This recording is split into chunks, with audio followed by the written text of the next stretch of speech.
Well, it's almost Valentine's Day, and we have another look at dining decks around the desert. We looked at their safety standards in our first I-Team investigation and found that some are better than others. But this time, we wanted to see if more restaurants are meeting the city's new safety codes. The outdoor dining option in the open air sitting next to traffic remains popular with a lot of people. I hope that they keep these for the restaurants. I really do. I think it's just sometimes it's so crowded you can't even get a table even before COVID, and I think I'm accustomed to having the extra tables. I like it. Earlier tonight, I-Team investigator Jeff Stahl found some dining decks without traffic barricades, while other barricades were loose and easily movable. He joins me now. All right, Jeff, so this is part 2 of your I-Team investigation into outdoor parklets. Talk to us a little bit about some of the research you uncovered and the process of getting that research. Well, the interesting thing was continuing on with the story that we did last fall. A lot of restaurants have been thrown into this, and city governments have been thrown into the process of trying to create codes and safety standards in many cases that just simply didn't exist before the pandemic. Like so many other things, we've had to create out of nothing.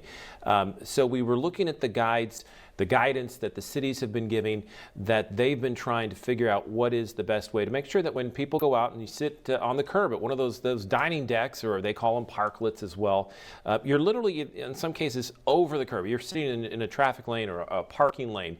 What is the safest way to allow the diner to be there kind of coexisting with traffic in a safe manner without leaving them exposed? Primarily, we focused in this piece, as you saw, about the safety element.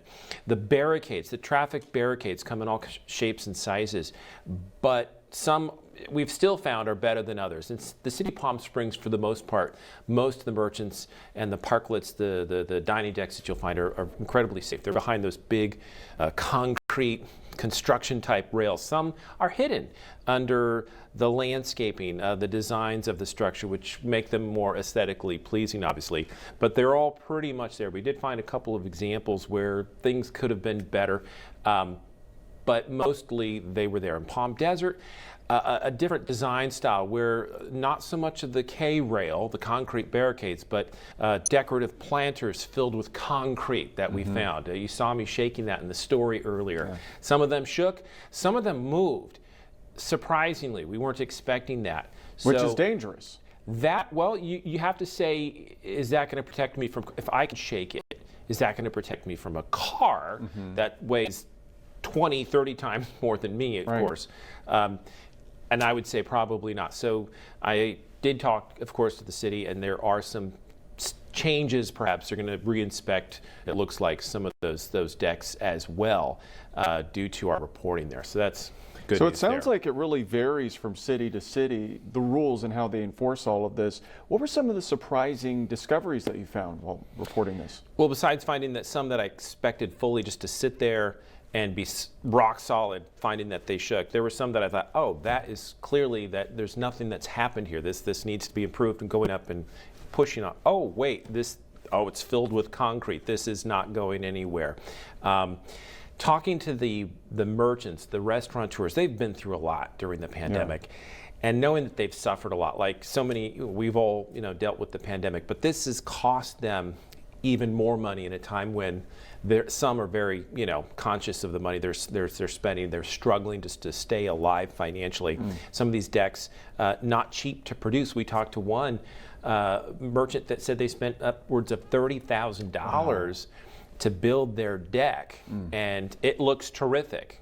But at the same time, that's not cheap for these businesses, and it's not easy for them to survive during the pandemic. Others cost a lot less, and they do the job as well, and they look great in many cases. So, So where do we go from here, and what do these business owners now have to do?